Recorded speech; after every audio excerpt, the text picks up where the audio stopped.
今日同大家講嘅作者咧係相當特別嘅，佢係一位評論家，一位研究型嘅人。咁啊，同之前啲寫作嘅作者係唔同，就係李英豪。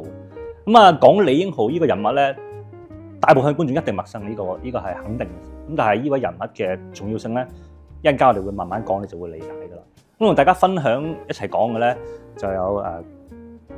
吳廣泰。咁啊，廣泰咧係其實我學生啦嚇，咁但係佢而家已經喺台灣研究院度做相關嘅研究。咁尤其喺李英豪咧，佢係做咗一個好深刻嘅一個研究。咁因為個研究我自己睇咧，都覺得哇好犀利，好厲害。咁所以一心咧就要請廣泰咧同大家講一講，即係有關李英豪嘅事。廣泰你好，你好，係啊。咁好啦，咁我哋講李英豪嘅時候，嗱，不如我講個小故仔先啦。咁我當年我讀書嘅時候，當然有知道李英豪啦。咁因為我哋讀50、60年代嘅時候咧，其中有一個叫所謂西方現代主義嘅一個，即係其中一啲課堂裏邊會講到。咁講到西方現代主義嘅時候咧，一定會提到李英豪嘅文藝批評嘅。咁但係我哋普遍會認為咧，即係李英豪嘅文藝批評係一個早慧啦，即係好早就寫得好好，然後好新鋭啦。就同一時間咧，都係早夭嘅，即係話佢好快就冇再寫落去。咁所以坦白講咧，我喺當時咧都對佢認識唔深。咁所以我知道你後來有做呢個研究，都覺得好犀利。係李英豪其實如果喺我哋即係普遍嘅印象嚟講咧，可能係反而係去80、90年代嘅事。咁但係呢個咧就可能同文學未必咁大關係，因為如果我哋其實而家都會見到嘅，我哋喺二手書店啦，或者一啲舊書店咧，都會見到李英豪一啲講古玉。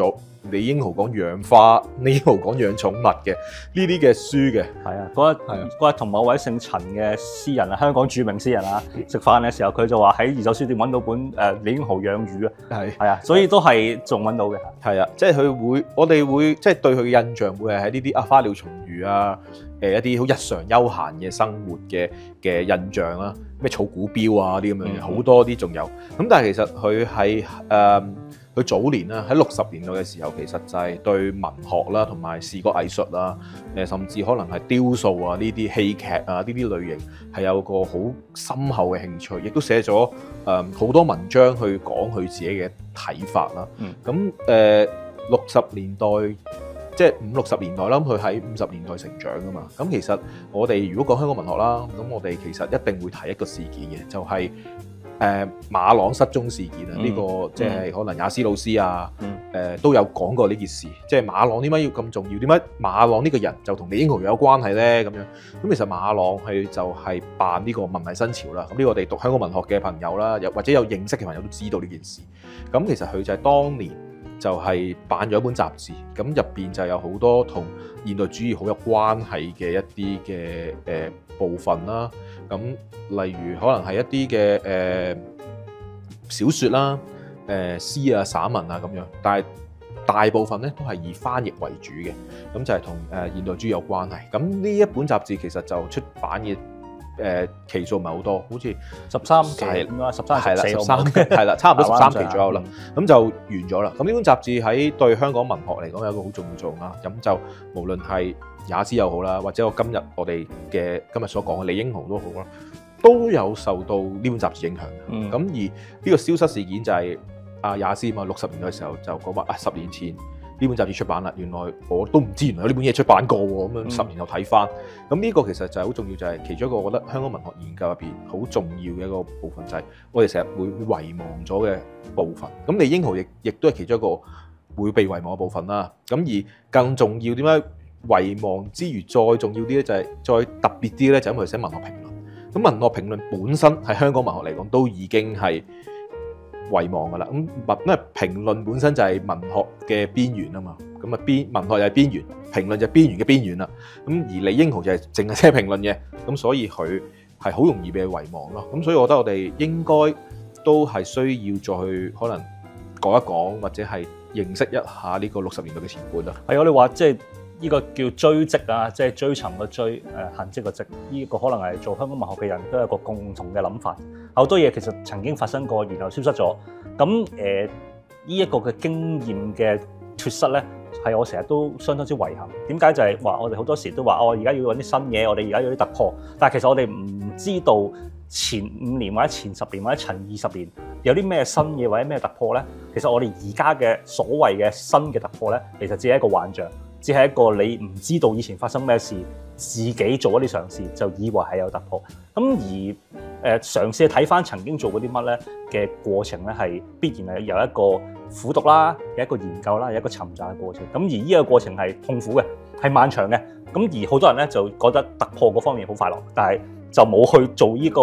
嘗試揾翻曾經有嘅嘢。咁而咁樣嘅話咧，就我覺得係唔會咁理想。咁所以正話你講到嘅文藝新潮嘅結果就係、是，也斯亦都感受到當時嗰啲不足啦。咁我哋70年代會編四季嘅時候，就揾翻有冇現代主義咧？咁就訪問，即係想揾翻即係穆時英啊呢啲咁嘅當年嘅故事，所以訪問葉靈鳳係嘛？咁所以呢啲嘅故事都係隨住一步一步嘅向前尋找去做。咁可能我哋呢個系列嘅節目都係一個小嘗試啦嚇，去做翻同一件事，講翻50年代嘅一啲重要嘅作者。好，我哋繼續李英豪。好，咁頭先講馬朗啦，文藝新潮啊嘛，咁佢對影響係現代主義嘅影響啦，即係佢有好多引入咗好多現代主義嘅文學喺香港咁樣啦。咁另一個就係劉以鬯啦，淺水灣呢個一定大家即係都知道噶啦，即係香港時報淺水灣對現代主義嘅傳播咁樣啦。咁李英豪當年都有喺淺水灣上面有寫文章，又有喺上面做翻譯，即係好似卡夫卡啊，或者翻譯一啲講超現實主義嘅討論啊等等嘅文章，佢都有。咁而嗰陣時佢係就嗰陣時開始，佢就開始轉向寫好多不同類型嘅現代主義嘅文章。咁當年其實要諗翻嘅，其實60年代60啦，我哋咁樣60、61年嘅時候，其實佢只係得20歲嘅啫。咁佢1941年出世，如果冇記錯啊，大概呢啲年份出世。咁我哋要睇佢點解有呢個諗法，即係會有一個現代主義嘅傾向。我覺得我哋可以睇翻50年代嗰個社會環境嘅變化，點解佢會有呢一個嘅傾向咧？咁之前其實都有講，可能香港我哋成日都有講嘅呢個，即係可能係呂大樂教授有提出過，香港有4代人喎。咁第一代、第二代、第三代，再4代香港人， 4代香港人啦。第一代南來嘅人啦，第二代就可能係戰後出生嘅比較嘅嗰代嘅年青人。咁但係李英豪係啱啱好卡咗中間，即係佢又唔係南來，但係佢又唔係戰後出世，戰前出世。咁50年代啱啱好咧，就係一個成長嘅空間。即係你嘅意思係話係佢喺呂大樂嘅4代香港人嘅第一、第二代之間。係啦，冇錯啦，佢就係之間嘅。咁50年代，但係佢係成長50年代噶嘛。咁但係當時係50年代嘅，無論係文人又好啦，或者可能係社會經濟方面都好，都有啲南來嘅人去力量比較大啦，我哋可以咁樣講。咁即係例如可能就算係葉靈鳳啊、曹聚仁啊，呢啲都係當時重要嘅知名作者、報人啦。咁其實佢哋都影響住呢一個嘅50年代嘅社會環境咧。咁就力康啦，呢個都係好重要嘅。咁但係當年佢哋50年代成長嘅年青人，可能對佢哋嚟講，可能係有啲唔同嘅。咁可能曹聚仁或者葉靈鳳又好，或者係另外一啲嘅作者都好啦。咁佢哋對香港嘅寫法係有分別，可能佢哋會有，因為佢哋始終可能係南來啦，對北方啊或者對故國係有一個想像喺度。咁但係李英豪喺香港出生成長嘅話，佢哋當時所寫嘅文章未必影響到佢。即係同埋即係我哋話文學裏邊所謂對前一代嘅人有不滿或者覺得有不足係正常，呢個真係文藝嘅發展嘅推動力嚟嘛。即係譬如我哋畫作，我哋冇可能話上一代嘅作者就完美，我就唔咁你咪唔再畫咯。咁啊，所以無論係創作又好，或者文藝批評都好，可能都有一個想需求一個新嘅視野喺裏邊。咁我哋翻去李英豪嗰度，你覺得李英豪即係佢帶咗俾香港當時佢苦悶啦，佢對現實不滿啦，佢對而家現有嘅50年代嘅南來一群嘅作者嘅文藝觀念啊、文藝批評啊或者視野都不滿。咁佢做過啲咩？帶咗啲咩新嘢出嚟咧？佢當時就即係佢係其中一個嘅重要，即係其中一個人物係去推行呢個現代主義啦，或者我哋咁樣講啦，寫好多唔同嘅文章。佢就係用咗一個現代主義嘅文章啦，或者佢對呢種思想去擺入去文學藝術入邊，去推動即係可能同當時好唔同嘅一個嘅文學嘅即係好唔同一個文學嘅風氣啦。咁你話佢咪好大嘅影響力咧？影響力係有嘅，但係咪話真係話好犀利喎，一定要去個個都去咁樣做咧？其實又唔係嘅，即係可能但係有啲年青嘅文社嘅人士，即係當年學生係對佢哋係即係對現代主義係覺得好好嘅，即係同當時可能通俗嘅社會嘅文學各方面好唔同，另外一個嘅風氣，咁佢哋會係比較喜歡嘅。咁而李英豪佢就係佢係繼承咗呢個香港文學美術協會嘅。咁佢呢個會入邊去推動一啲嘅視覺藝術嘅發展啦、出版刊物啦、寫一啲文章啦等等。譬如淨係講到現代主義啦，一般嚟講，我哋一般講到現代嘅時候就係現代性啦、現代主義啦，同埋現代啦。現代簡單啦，現代嘅建築物啦、星光化電啊，用啲新嘅科技啊，咁咪好現代咯。咁但係當我哋講現代主義嘅時候咧，其實係具體咁講緊某一個時期嘅人類喺寫作方面對於世界觀察嘅一個唔同嘅，有一個所謂對外向嘅世界嘅描寫，更加多嘅從喺內在嘅角度、唔同嘅眼光去探索緊一個世界。咁所以佢除咗係代表住我描述嘅係現代景物之外咧，更加多係嗰個現在嘅人嘅心境同埋視野同埋視覺嘅轉變。咁又亦都係因為呢一套東西咧，好多係由西方而嚟嘅。咁所以就正係正話李英豪講，有啲苦悶嘅時候咧，你去吸收外邦嘅嘢、西方嘅思想嘅時候咧，佢就對佢嚟講係一個好 fresh、好新鮮嘅感受。咁所以佢呢個咁年輕嘅文藝工作者帶咗一個新思想入嚟咧，我覺得係好有貢獻嘅一件事。係仲有就係佢1962年嘅時候啦，繼任咗香港現代文學美術協會嘅主席。咁佢呢個協會其實做啲咩咧？其實就係推動現代美術嘅現代文學同美術嘅發展啦。即係除咗文學之外，仲有繪畫啊、雕塑啊等等，佢又辦一啲國際繪畫沙龍等等。咁佢喺呢個會入邊出咗一個好重要嘅香港文學嘅刊物，就係好望角。呢個刊物其實就係佢係主力去做呢個刊物嘅。咁就係入邊有好多現代文學嘅佢寫嘅評論文章啦，或者係一啲嘅西方文學嘅一啲嘅翻譯入邊。同埋入邊咧就有一啲其他台灣嘅作者、現代主義嘅作者都喺入邊，即係例如詩人又有可能桂紅啊、張默啊等等啦，同埋就算當年嘅陳映真啊，都喺嗰度有發表小説嘅。咁所以呢個好望角呢個雜誌其實出版咗，如果我冇記錯嚇，應該係得佢半月刊出咗13期嘅啫，即係其實半年左右嘅時間，咁就完結咗。咁佢完結就當然話係冇錢啦，即係經濟原因啦，或者可能太攰啦，做得即係佢，因為佢又話佢自己一腳踢做晒所有嘢嘅。咁所以但係呢一個刊物咧，對現代文學嘅發展，即係香港現代主義發展嚟講，入邊都係一個好重要嘅一個刊物，因為係純現代主義嘅刊物。係啊，即係我哋話睇好多香港文藝嘅時候，嗰啲文學雜誌咧，好多時都好短命嘅。咁梗係啦，唔似而家咁有好多好嘅資助啊，有社會嘅 support。當時基本上係可能一個人自己做晒，即係用自己嘅額外嘅時間無償咁去為一啲文藝嘅工作去做貢獻。咁個時代唔同咗。咁但係我哋去睇現代文學或者睇香港文學嘅嘢嘅時候，就好多呢一類型嘅細嘅，可能連續性冇乜。可能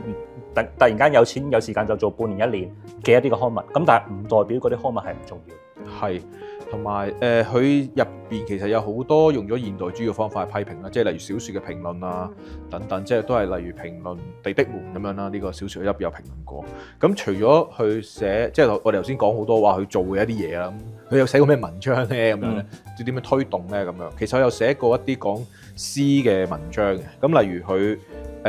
寫過一個《論現代詩之張力》呢篇文章。呢篇文章其實就好有名。點解話佢有名咧？就係點樣咁出名咧？就係因為佢喺台灣嗰度出名。咁喺《創世紀》即係呢個台灣呢個詩刊上面刊登呢個評論。咁而當《創世紀》可能係出翻一啲評論選，咁多年嘅評論選咧都好咧，都會將呢篇文章擺入去嘅評論選入邊嘅。同埋呢篇文章其實有好多嘅台灣方面有好多研究，即係覺得呢篇文章係可能喺推動現代詩發展方面咧係好重要嘅貢獻啦，都有啲台灣學者有咁嘅研究。咁呢篇文章就喺創世紀啦。咁其後呢篇文章咧都有出版嘅，咁就係出版咗佢嘅唯一嘅呢個著作，即係批評的視覺呢本書，1966年出版嘅。咁佢唯一一本專著咯，可以咁樣講啊，唯一一本專著。咁呢本書就收錄咗佢呢篇嘅文章啦。咁佢當時佢係喺創世紀嗰度寫篇文章，係好望角之後發生嘅事情嚟嘅，即係好望角完咗啦，佢之後先寫呢篇文章喺創世紀嗰度。點解話呢篇文章話可能比較重要咧？或者點解係比較喺歷史有一個歷史嘅位置咧？其實我覺得最重要係佢係教你去點樣睇現代詩。因為呢個其實現代詩嘅討論其實喺台灣、香港有好多嘅，即係好多人都話，好難喎，唔知佢講乜喎啲現代詩咁樣，即係有啲論戰都好多啦。咁而李英豪寫呢篇《論現代詩之張力》就提供一個方法，點樣去閱讀一首現代詩咧？咁佢特別提出咗一個好重要嘅觀點嘅張力啊。張力如果大家讀文學嘅朋友一定知道係新批評入邊嘅一個好重要嘅論點啦。呢個 Alan Tate 提出嘅，即係一個本身係一個物理嘅詞語，咁但係就用咗喺文學評論入邊咁樣講張力呢樣嘢。可能普遍大家可能理解最多就係水嘅表面張力啦，係咪？我哋一個水杯裝啲水落去，一滴一滴佢咧就會面嗰度咧就會唔會平，就會拱起嘅。你再滴一滴水咧就會拱起，即係話咧佢可以比起佢一個平面度咧承受更大嘅力。咁你會見到個咁拱起嘅嘢咧，你就會知道佢係處於一個好緊張嘅有壓力嘅狀態。咁而呢個緊張壓力咧，好似一個比喻咁講喺詩歌裏邊咧，可能就係正話之後一陣間講太你想講個張力嘅問題。係咁啊！呢個張力其實如果係即係可能沿住 Alan Tate 嘅張力，其實好簡單，即係可能其實就係講詩歌入邊語言之間嘅一種嘅張力，即係可能係一個正負或者係之間嘅咁樣嘅一個張力咁樣睇出嚟啦。咁但係李英豪咧係有一啲唔同嘅，咁有一啲研究啦，即係好似例如陳凱國教授嘅研究有講，其實李英豪嘅張力咧係利用咗 Alan Tate 嘅想法。但係加咗自己嘅嘢入去嘅，即係佢將張力擴展咗好多，唔單單只係語言入邊嘅張力，可能係詩人入邊嘅張力，佢內心去點樣去觀看呢個世界嘅，都可以有一個張力嘅。而佢亦都去加咗一啲佢自己嘅部分入去，即係例如張力講外延同內延嘅嘛，咁佢就加咗外延力同內延力入去。呢個力字其實就係李英豪加入去，係Alan Tate 入邊冇講過有力呢個方面嘅。咁其實佢就係運用咗佢自己嘅詮釋，去詮釋咗一啲嘅西方嘅理論，咁將呢個西方理論咧引入到我哋中文嘅世界入邊啊。其實即係張力呢個即係新批評呢個，其實就可能喺40年代已經有講嘅，但係咁樣係咁有系統去講佢啦，或者佢自己系統嘅規模咁去寫咧，其實就係李英豪係比較早嘅去做呢件事情。我諗其實唔使當時嘅讀者嘅，而家嘅讀者可能睇好多詩嘅時候都唔知講緊乜啦。我諗大家都有呢個咁嘅感受啊，即係一般讀者睇一個現代詩，你真係咩咧？佢即係點咧？咁其實正話你所講嘅觀點，或者李英豪講嘅嘢之所以咁有趣，就係話或者咁有意思，就係話佢俾一個讀者嘅方法，我可以睇下嗰兩個詞之間。佢有冇產生到某啲東西出嚟？即係譬如兩個喺詩歌裏邊嘅詞語擺埋一齊，嗰兩個詞語之間有冇撞咗某啲嘢嘅力量出嚟？有冇啲繃緊嘅感覺？如果有嘅話，咁即係嗰個詩歌有啲能量係產生咗出嚟，咁就係好嘅詩歌啦。咁即係呢一樣嘢咧，對於好多讀現代詩嘅人嚟講咧，係噔一聲，哇！咁我就知點睇啦。咁就睇下佢啲鋪排係點啊。咁有啲詩睇完之後，好順，但係好似水一般，兩個之間嘅撞係冇碰撞，咁就咁佢可能就寫得冇咁好啦。然後佢啲嘢好碰撞得好激烈，令到佢嗰個張力好強，嗰樣嘢之間好似繃緊咗，有啲嘢係要衝撞嘅，撞擊到你嘅諗法或者固有嘅思想嘅時候，咁呢個就係即係話張力好強。咁嘅解讀咧就變得好容易被大家理解。係呢個亦都係李英豪嘅諗法啦，即係佢希望去寫一啲文章去教一啲人去睇詩，因為佢當年有好多人話現代詩唔識寫啊嘛，我唔知佢寫乜嘢啊，唔識睇啊，佢就係希望教人去閱讀文學、閱讀佢藝術，然後去推動呢個現代主義嘅發展。咁呢個其實係佢一路都係想做嘅嘢嚟嘅，即係佢係希望去做呢件事啦。所以佢先至接受呢個協會主席啦，咁去做。咁其實當年其實喺我哋又講翻馬郎，因為同現代主義有關啊嘛。當年其實80年代嘅時候啦，有訪問過馬郎嘅，即係去訪問翻佢文藝新潮、現代主義嘅啲問題。咁其實馬郎有提出過，我覺得幾有趣嘅觀點，就係話如果文藝新潮當年有李英豪嘅話，咁可能現代主義發展可能會有唔同。咁其實即係話李英豪嘅評論，其實喺文學嘅發展嚟講，其實係一個好重要嘅位置。即係除咗可能我哋文學可能關注小説啊、詩啊、散文之外咧，其實評論都係一個重要嘅文學發展嘅一個問題嚟，即係唔可以忽視嘅呢個問題。咁所以現代主義發展其實同評論可能有關係啦。咁如果我哋香港文學，我哋成個整體去睇嘅話，其實評論都唔應該去忽視咯。係啊，即係我哋話怎麼寫啦，怎麼讀啦，其實係一個相對嘅一個觀點。有陣時我哋如果寫咗個作品出嚟，啲觀眾啊、讀者啊，所有人都睇唔明嘅話，你可能可以講一句：唉，我唔理啲讀者，唔理啲觀眾，係嘛？譬如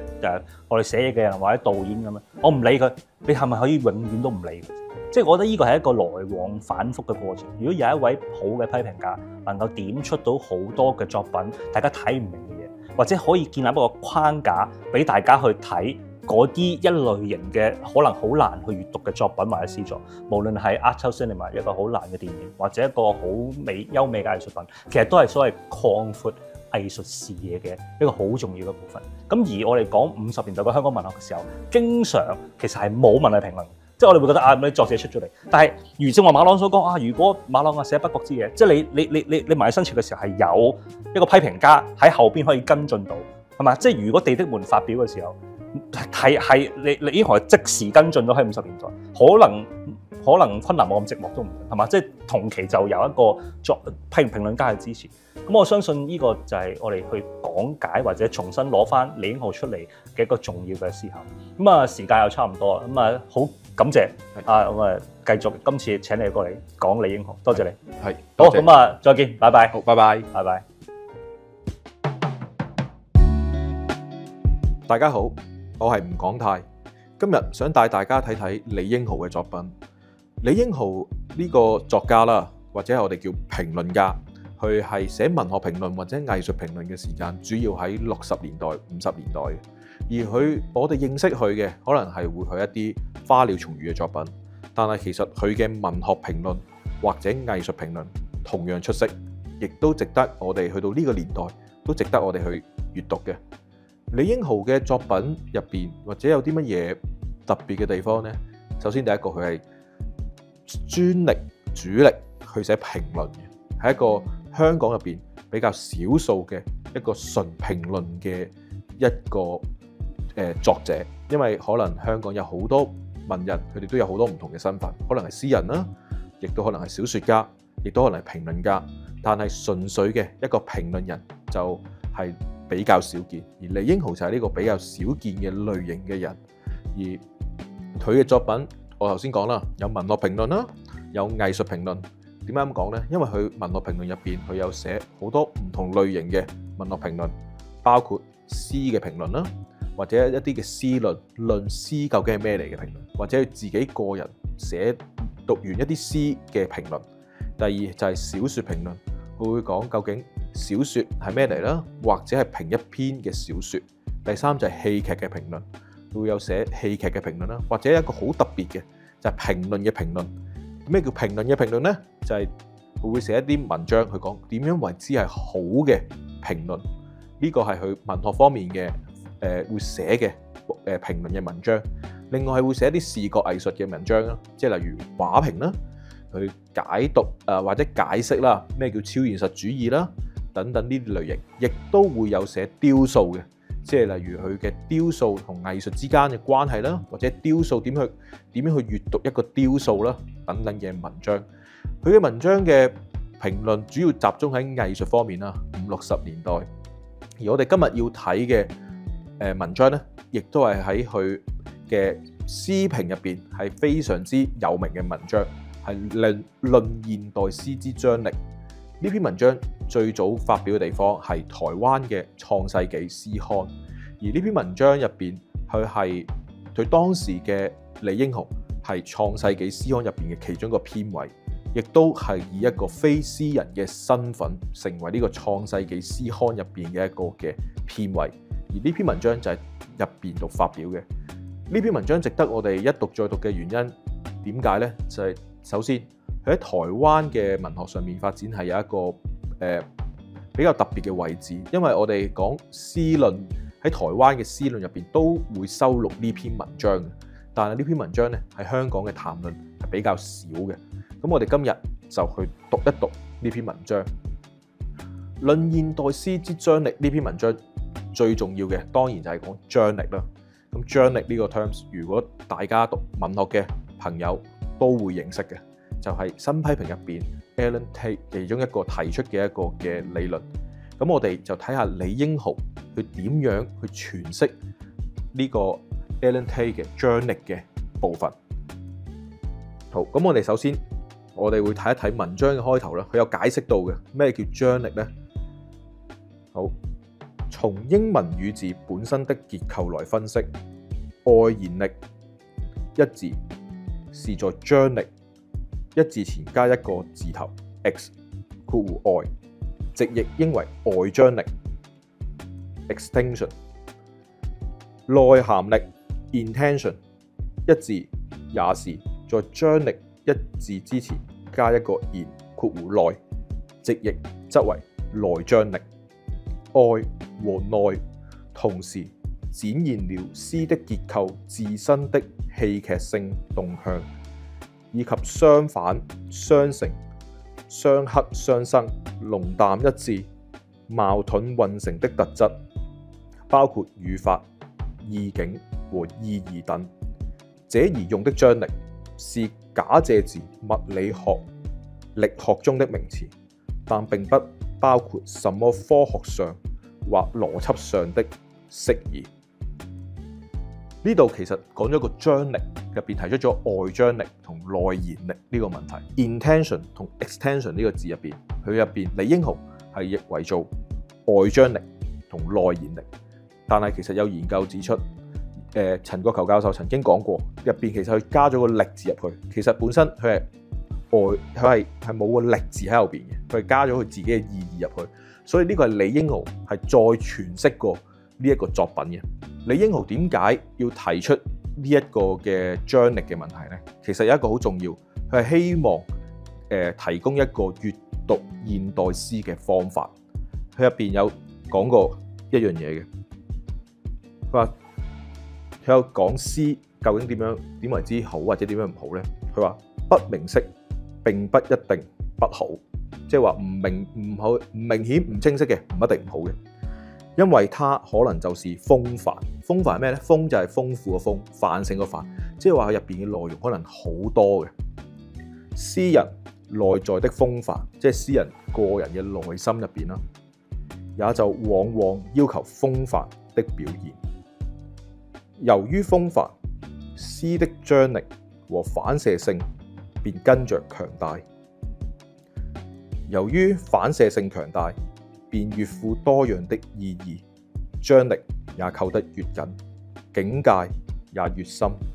一般人則稱之為晦澀。呢度入邊提出一個好重要嘅位置，就係因為有張力，而張力亦都因為太過內容太豐富，你會覺得好似好難明嘅問題，而好難明呢，佢就會話係晦澀。而難明同張力之間嘅關係就話，晦澀嘅原因並唔係因為佢唔知寫乜嘢，而因為太多嘢去表達，而所以我哋係唔係好知道佢點樣睇，而就要用一個方法去睇，所以佢提出咗張力呢一個嘅學說出嚟。好啦，我哋繼續睇落去啦。佢講完晦澀之後係點呢？語言反射性越大的詩，越需要讀者的感察力。感察力大的讀者，即能接受心靈感性上特身的自由，超越時空的限制。也就是說，內涵力和外延力兼具的詩，必然存有一種生長性。所謂生長性，就是它的感性意義不因受時空的限制而止住，卻不斷在讀者的心中生長。詩評家則是幫助引發這種不斷的生長性的人。基此，恆久常青的詩，它的反射性不會稍減，它的張力不因時空的流變而減少。今天我們讀李商隱、讀杜甫，甚至讀詩經，都可能產生一種新的感性，乃是因為李商隱、杜甫或詩經的詩也有很強的生長性，而能透穿時空。一個真正的現代詩人，在千百萬年後，他的詩也將是現代的。呢度講出咗一個重點，就係詩的生長性嘅問題。而一首好嘅詩係會有不斷嘅唔同嘅人去閱讀佢，都有唔同嘅感受。而呢個感受點樣帶出嚟呢？就係要有詩評家嘅角色，評論人嘅角色，就係一個評論人點樣帶一般嘅讀者去閱讀呢一首詩，而呢種嘅感性，當你有一個唔同嘅時代，當每一個唔同時代嘅評論家都會帶領去讀嘅時候，你喺每一個時代讀都會有一種唔同嘅新嘅感受出嚟，就係一種新嘅感性，即係佢唔會因為淨係將嗰個作品淨係局限喺一個時代，即係例如唐代嘅作品，就係唐代嘅人睇完先有共鳴，並唔會咁樣嘅，而係可能到我哋1000年之後現代，我哋再去睇唐代嘅作品，都仍然會有一種感受出現嘅，呢一種就係新嘅感性。而點樣可以帶出呢種新感性呢？李英豪就認為就係張力係其中一個嘅方法。咁究竟張力確實啲係咩嚟嘅呢？佢有佢之後入邊喺文章入邊係一個比較詳細咁去講，究竟張力係存在咩地方嗰度？我哋會咩地方會發現到張力呢？佢有講張力也可常存於特殊反語之間、矛盾語法之間、既謬且真的情景之間、複妙與句式的變奏之間、一個濃縮的意象與詩的其他意象之間、一個語字的奇異與假借之間、無數布列的主體和整首詩之間、意象或象徵的潛在面之間、示現與顯現之間、詩中事件的連鎖與省略之間，在形而上的詩中，詩中的事件的連鎖性往往趨向不同的秘境，完美的形式與內容組合之間，內心聯想與流動之間等等。各位朋友，如果有一般對文學有認識嘅朋友都會知道，呢個其實就係好明顯係有新批評嘅傾向喺入邊。佢入邊所講嘅內容其實都係同新批評好有關係。例如謬誤啦，呢個 terms 其實就係新批評入邊其中一個好重要嘅一個嘅方法。所以其實李英豪入邊呢個張力，好明顯就係用咗一個歐美嘅新批評嘅方法，去融入咗佢自己一啲嘅想法入邊，去帶領大家去讀呢個嘅現代詩。而入邊佢提出一個，佢除咗講出咗呢個張力問題之外，佢亦都講出咗究竟詩呢樣嘢究竟嘅內背後究竟會有啲咩包含喺入邊呢？入邊有講咗幾樣嘢嘅，我讀一讀，稍稍讀一讀俾大家認識。佢話歐陸18世紀的詩流於說教，19世紀中的詩又流於浪漫。美國新批評家溫達斯說，二者都屬於一種假的指涉的詩。佢入邊講咗一個好重要嘅問題，就係詩係唔可以說教，同埋詩係唔可以淨係得浪漫喺入邊嘅。其實呢個就同當時嗰個社會可能有一啲嘅關係，浪漫主義啦，同一啲可能宣傳嘅詩係之間，佢哋李英豪喺嗰個年代見到呢啲嘅風氣，佢有啲嘅不滿，所以就可能假借係歐洲嘅環境去講翻當時嘅一個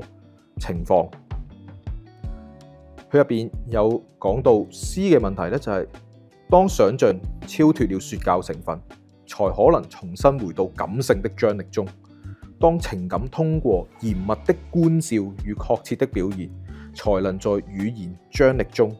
獲得均衡。入邊有講到說教同浪漫係會破壞咗詩嘅張力嘅。如果只要入邊有呢兩樣嘢嘅成分喺入邊咧，成首詩都會破壞，亦呢首亦都唔係一個好嘅作品。喺李英豪嘅作品入邊，說教同埋過於浪漫，即係情感太過豐富嘅作品，對佢嚟講都唔係一個好嘅作品。好啦，最後我哋可以睇一睇啦，李英豪佢點樣去覺得詩或者係張力之間點樣幫助到我哋去閱讀呢？佢就話詩的真髓在於張力和結構中，意念和表現方法整體的結合，所謂在瞬間呈現的整體也。詩之張力不但在意象與意象之間、詩行之間，而在整首詩部分和整體無間的關聯與結合中，負起關聯和結合的工作，即張力。因此，它的作用之一是呈露整個內在世界的動向和境界。由於每個詩人的世界各殊，其詩中存在張力也會各說，但卻不能缺少張力。由於通由張力，新的美才易呈現。呢入邊有講，其實就係佢李英豪嘅心目中嘅現代詩係呈現詩人內在真實，佢內心嘅一個對世界嘅一個真實想法嘅一個作品，用文字去表達詩人當時嘅一個心境。而張力就係佢哋其中一個會用張力去解讀詩作，係一個比較易去理解到詩人內心嘅一個嘅方法。李英豪嘅作品有好多，呢一篇只係其中詩論嘅一篇嘅作品，佢仲有其他唔同嘅作品去討論詩，佢值得我哋去再去閱讀。喺呢個年代，我哋再去閱讀翻50年前、60年前嘅文學評論，係值得我哋去擺更加多嘅時間去睇下成個文學評論喺香港嘅發展。時間又差唔多啦，今日好多謝大家同我一齊去閱讀李英豪，再見。